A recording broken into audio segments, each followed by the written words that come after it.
যে তওবা করলো সে কোনো গুনাহই করে, তাহলে সে তওবা করে ফেলো যে আল্লাহ পাক ভুল হয়েছে, আমি তওবা করছি, আমাকে ক্ষমা করে দিন, আমাকে ক্ষমা করে দিবেন।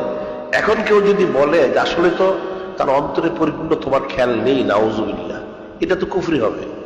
অন্তরে খালেস নেই তওবা করতে, আল্লাহ আমাকে সমস্ত হারাম থেকে হেফাজত করুন, যদিও সে বাঁচতে পারবে না, সে ইস্তেগফার করুন, করতে থাকলে আস্তে আস্তে আল্লাহ থেকে তৌফিক দিবেন। তার নিয়তটা কিন্তু বিশুদ্ধ থাকতে হবে। এখন কেউ যদি বলে তাহলে কি মুসলমানদেরকে ইসলাম হতে হবে না? ইসলাম তো হতে হবে। তাহলে যারা গুনাহগার তারা কি নাজাত পাবে না? নাজাত তো পেতে হবে। তাহলে কি করতে হবে? এখন তো সব হারাম কাজ করে মুসলমানরা, নাউজুবিল্লাহ। তাহলে সে ইস্তেগফার করুক, তওবা করুক বেশি বেশি, আরজু করুক, দোয়া করুক, আল্লাহ পাক তৌফিক দিবেন। আল্লাহ পাক সেটাই তো বলে দিলেন, তোমরা তওবা করো, রহমত থেকে নিরাশ হও না, যে তওবা করে আমি তার সমস্ত গুনাহ খাতাগুলো ক্ষমা করে দিব। সুবহানাল্লাহ। এই জন্য অন্য হাদিস শরীফে এসেছে, আনাস রাদিয়াল্লাহু আনহু ক্বালা রাসূলুল্লাহ সাল্লাল্লাহু আলাইহি সাল্লাম,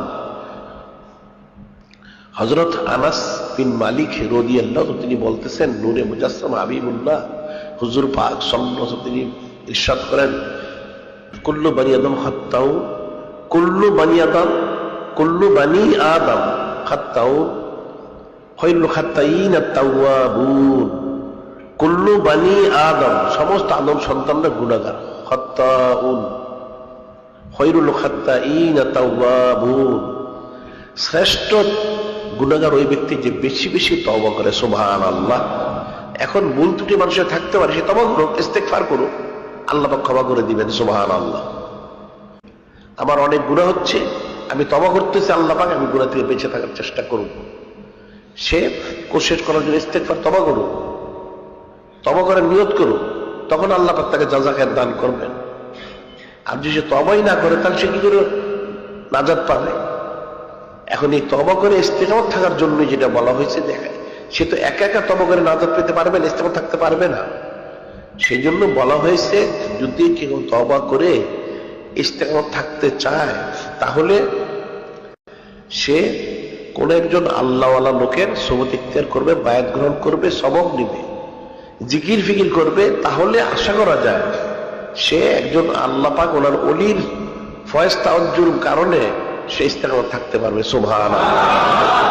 একা একা কিন্তু সে থাকতে পারবে না। কাজে ভুল যদি বুঝাই হয়ে থাকে, যেমন ভুলটা বুঝে ফেলেছি আমি তো ভুল করেছি, তাহলে এই ভুল থেকে তাকে উদ্ধার লাভ করার জন্য নাজাত পাওয়ার জন্য সে তওবা করুক যে আল্লাহ আমার ভুল হয়ে গেছে, ভুল হচ্ছে, আমাকে তখন নাজাত পেতে হবে, আমি তো আপনাকে চাই, আপনার হাবিব সাল্লাল্লাহু আলাইহি ওয়াসাল্লামকে আমি চাই, আমি তো মুসলমান, আমার ভুল হলে তাতে কি আছে? তাহলে পাওয়ার ব্যবস্থা আমাকে করে দিন, আল্লাহ পাক করে দিবেন।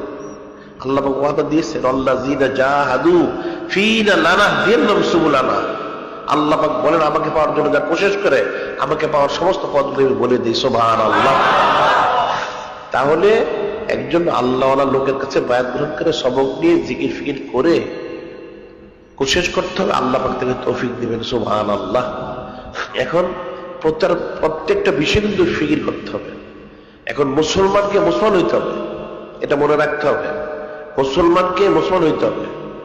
একটা হিন্দু সে তার ধুতি কিন্তু সে ঠিকই পরে, বৌদ্ধ তার গেরুয়া বসন পরে, শিখ তার লেবাসগুলি ঠিকই পরে, ইহুদিরা ছাড়া তাদের লেবাসগুলি পরে, খ্রিস্টান তার ক্রুশটা ঠিকই সে পরে। তাহলে মুসলমানদের বিষয়টা গেল কোথায়? মুসলমানদের লেবাসটা কোথায় গেল? আমলটা কোথায় গেল? আখলাকটা কোথায় গেল? ওটাতে ফিকির করতে হবে, এগুলো মনে রাখতে হবে। এগুলি মাথার তালুর থেকে পায়ের তলা, একটা মুসলমানের টুপি, দাড়ি, পাগড়ি, লম্বা কুর্তা, সুন্নত থেকে সব থাকতে হবে। এখন বেদিন বদ্দিনদের যত চাল চলন, আচার ব্যবহার, পোশাক পরিচ্ছদ সব কিন্তু ছেড়ে দিতে হবে। এটা শুনতে কষ্ট মনে হলেও কঠিন, কিন্তু আসলে এটি সোজা, এটা করতে হবে, সবার জন্য করতে হবে। মুসলমান পুরুষ তার দাড়ি থাকবে, সে তো মহিলা না, মহিলাদের দাড়ি থাকে না, পুরুষের কেন দাড়ি থাকবে? পুরুষের দাড়ি থাকতে হবে, সব পুরুষের দাড়ি থাকতে হবে, এবং সুন্নতি লিবাস পড়তে হবে। সুটকুটটাই পড়বে কেন? ইহুদিরা ছাড়া সুটকুটটাই সে পড়বে কেন? সে ইহুদিরা ছাড়া, হিন্দু বৌদ্ধ না। এটা মনে রাখতে হবে, এটা শুনতে হবে, এটা শুনতে হবে, শুনে মনে রেখে আমল করতে হবে। আস্তে আস্তে ইস্তেগফার তওবা করে ইখলাস করতে হবে, সোহবত ইখতিয়ার করতে হবে, আসা যাওয়া করতে হবে, জিকির ফিকির করতে হবে। চক্ষু বন্ধ হওয়ার আগেই যেন সে নাজাতের ব্যবস্থা করে নেয়, সেটা করতে হবে। এটা মনে রাখতে হবে যে আল্লাহ পাক যেন আমাদেরকে তৌফিক দান করেন। আমরা তো মুসলমান, এখন যদি সবাইকে জিজ্ঞেস করা হয় যে কে বেহেশত চায়, কে দুজক চায়, কেউ কি দুজক চায়? দুজক তো কেউ চায় না, তাহলে সে কেন এই মুসলমান হিসেবে সে নিজেকে কেন সে প্রতিষ্ঠিত করবে না?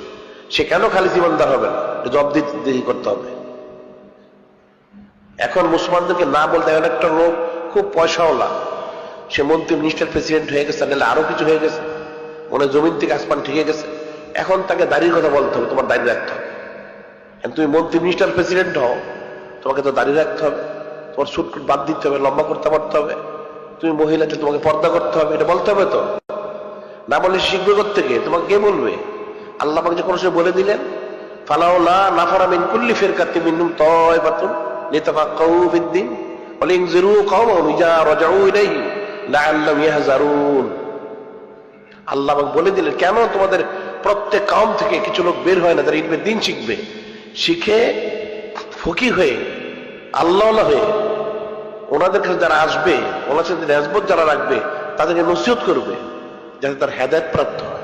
সে যেই হোক, সুইপার হোক, দারোয়ান পিউন হোক, আমির উমর হোক, রাজাবাদশাহ হোক, সবাইকে বলতে হবে। এখন তার শুনতে পছন্দ না হতে পারে, কিন্তু তাকে পছন্দ করতে হবে। যদি সে মুসলমান হয়ে থাকে, তাকে পছন্দ করতেই হবে, এখানে কোনো রেহাই নাই। যদি সে নাজাত পেতে চায়, তাকে পছন্দ করতে হবে। যদিও প্রকাশ্যে সে আমলে ত্রুটি, তার অন্তর অন্তর মহব্বত করতে হবে যে আল্লাহ আমাকে তৌফিক দান করেন, তৌফিক দিবেন। সে খালেস নিয়ত করলে, তওবা করলে, আমি তো এটা অনেকবার বলেছি, হাদিস ও কোরআন শরীফে রয়ে গেছে, একটা বান্দা যখন ইস্তেগফার করে, খালেস তওবা করে, খালেস তওবা করে সে যখন ঈমান শুধরিয়ে নেক কাজ শুরু করে দেয়, তখন কি হয়? আল্লাহ পাক নিজেই বলেছেন, ইল্লা মান তাবা ওয়া আমানা আমিলা আমালান সালিহান ফাউলাইকা ইউবাদদিলুল্লাহু সাইয়্যাতিহিম হাসানাত কানাল্লাহু গাফুরুর রহিমা। আল্লাহ পাক এখানে স্পষ্ট বলে দিলেন, ইল্লা মান তাবা ওয়া আমানা ওয়া আমিলা আমালান সালিহান, যে ব্যক্তি তওবা করলো, ঈমান আনলো, আমলে সালেহ করলো। একটা লোক অনেক গুনাহগার, আল্লাহ পাক না করুন, জমিন থেকে আসমান তার গুনাহ, বয়স 60, 70, 80 হয়ে গেছে, জীবনের শেষ প্রান্তে, এখন তো আসমান জমিন গুনাহ হয়ে গেছে, কি করবে?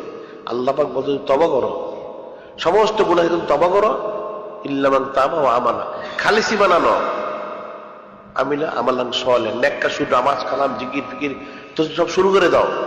তাহলে কি হবে? আল্লাহ পাক নিজেই বলতেছেন, উলাইকা ইউবাদদিলুল্লাহু সাইয়্যাতিহিম হাসানাত।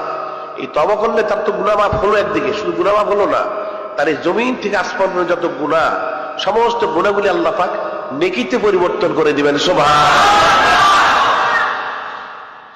এখন সে জমিনে সবচেয়ে বড় গুনাহগার ছিল, এখন তো বড় নেককার হয়ে গেল। সুবহানাল্লাহ। তার তো পাহাড় পাহাড় নেকি হয়ে গেল। এখন কেমন হলো? কিছুক্ষণ আগে ছিল সে নিকৃষ্ট, এখন উৎকৃষ্ট হল। সেই হাবিব আজমির রহমতুল্লাহ তো ঘটনা এটাই, ঘটনা তো সেটাই হয়েছে না। উনি কিছুক্ষণে নিকৃষ্ট ছিলেন, সুদখোর, এখন তওবা করে ওলি আল্লাহ হয়ে গেলেন। সুবহানাল্লাহ।